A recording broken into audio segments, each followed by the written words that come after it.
Why are the 49ers not worried, or why should the 49ers not be worried?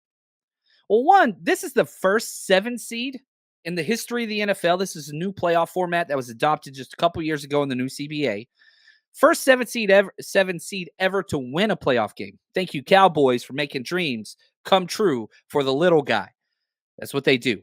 And so, if we're looking, it's awesome. This story is great. The Packers were basically done for. I think there was a point in the year where they were like 1, 2, 3, 4, 5, 6. Yeah, they were 3-6 at one point in the year, and then they started rattling off a lot of wins. Now, a lot of that has to do with their division that they're in. I know the Lions are good, but everybody else in that division was struggling. Vikings, they were able to take advantage of. Whenever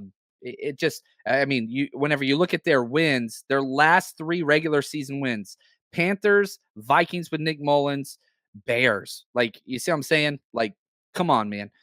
Now, you got to win the games that are ahead of you and on your schedule, and you don't pick that. But it's not like they were out there, slaying juggernauts and whatever else. That's not what has happened. And the Cowboys in the playoffs, as we all know, not a damn juggernaut at all. Now, there's a lot of history between these two teams, the 49ers and the Packers. In fact, they have played each other 10 times in postseason. This predates the Super Bowl as well. If you're just looking at playoff matchups, that's a little bit different. But shout out to Eric Branch. He broke this down.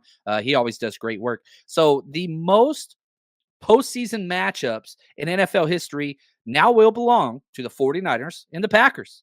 Now, there are several teams, especially the NFC, that have 9 matchups. You have the 49ers and Cowboys. They played 9 times. Rams, Cowboys 9 times. Packers, Cowboys 9 times. So you're seeing a common theme.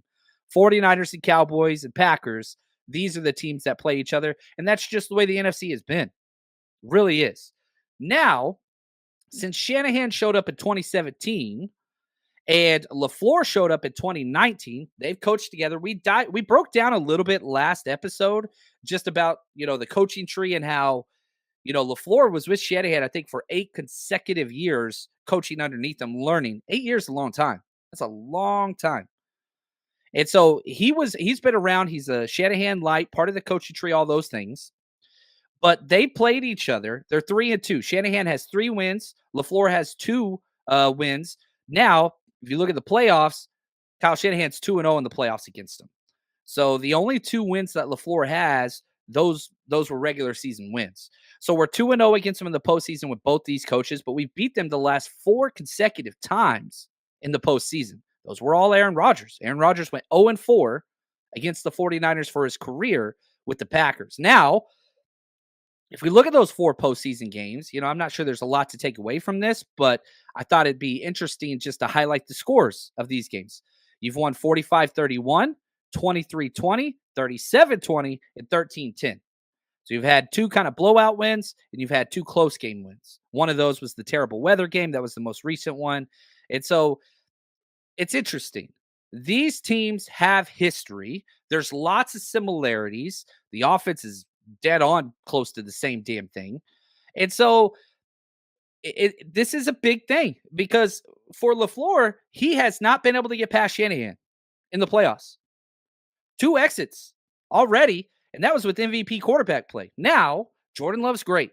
I really, really, really like Jordan Love, and I love this Jordan Love to, Brock Purdy, whatever. I love everything about it. I think it's going to be what the NFL is going to be talking about for a long time. This is the new quarterback, what we're going to be seeing in the NFC. Dak Prescott's probably not going to be a part of this. It's going to be Brock Purdy and Jordan Love.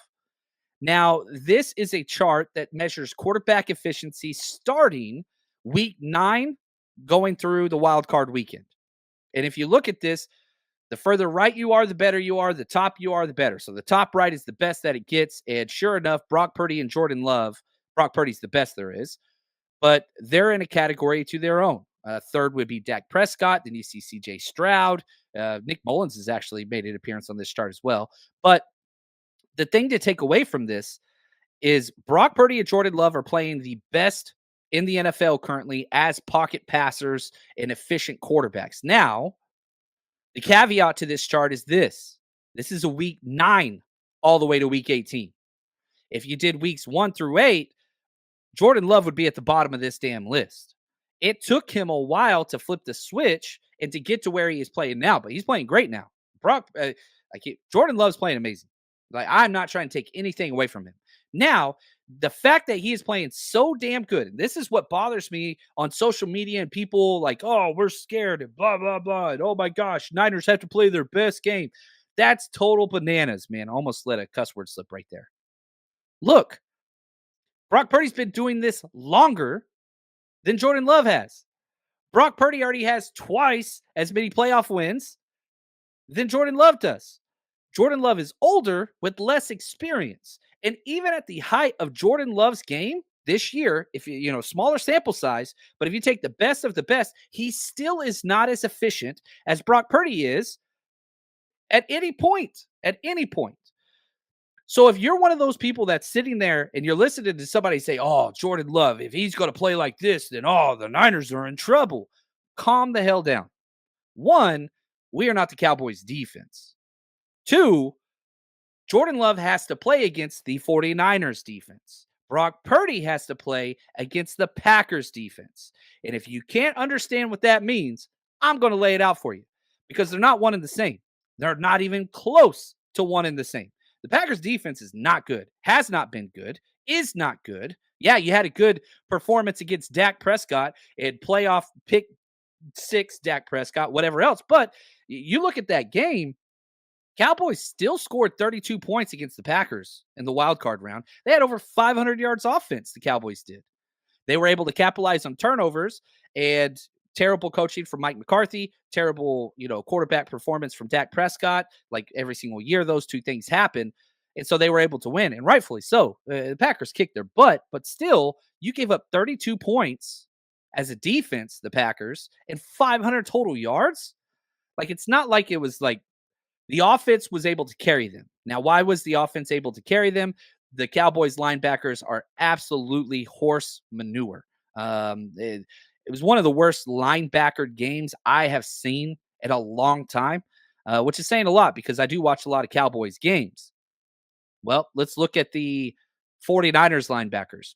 Best in the NFL. The best in the NFL. So you've got to understand, look, Jordan Love's incredible. He is great. And if there is one advantage that the Packers have over the 49ers, I think it is only one thing that I've found so far. It's pass blocking. They are a much better pass blocking team than the 49ers are. That is not even up for debate. Pro Football Focus, you want to look at analytics, you want to look at personnel, don't care. They've got that. Pass blocking, check. That goes to the Packers. Every single other special teams even goes to the 49ers. Quarterback play goes to the 49ers. Running back, right? Aaron Jones is incredible. Guess what? Not as good as Christian McCaffrey. Not. He is not. Coaching. Their coach is great. He was taught by our guy. We got Obi-Wan, baby. We got Obi-Wan over here. You see what I'm saying? Like, it's just different. Now, any given Sunday is a real thing. I'm not trying to discount that. But I am here to say, if you're hearing a narrative, the 49ers got to play a perfect game, or the 49ers should be scared, or, man, the 49ers better watch out. No. That does not apply to these two teams because the 49ers are the best team in the NFC, hands down by a mile. They are literally the number 1 seed. You are literally playing the 7th seed. Now, somebody's sitting there saying, well, they just beat the 2 seed. Did you see what we did when we played the 2 seed? Do you remember 42-10? Do you remember 42-10? You see what I'm saying? Yeah, they are the 2 seed. The Cowboys were the second best team in the NFC this year. That don't matter. 1 and 2, there's a gap between those two teams. The 49ers and the Cowboys, not the same. One of these things is not like the other. I learned that from an early age, baby. And that's 49ers Cowboys. They do not belong in this conversation. They don't belong at all.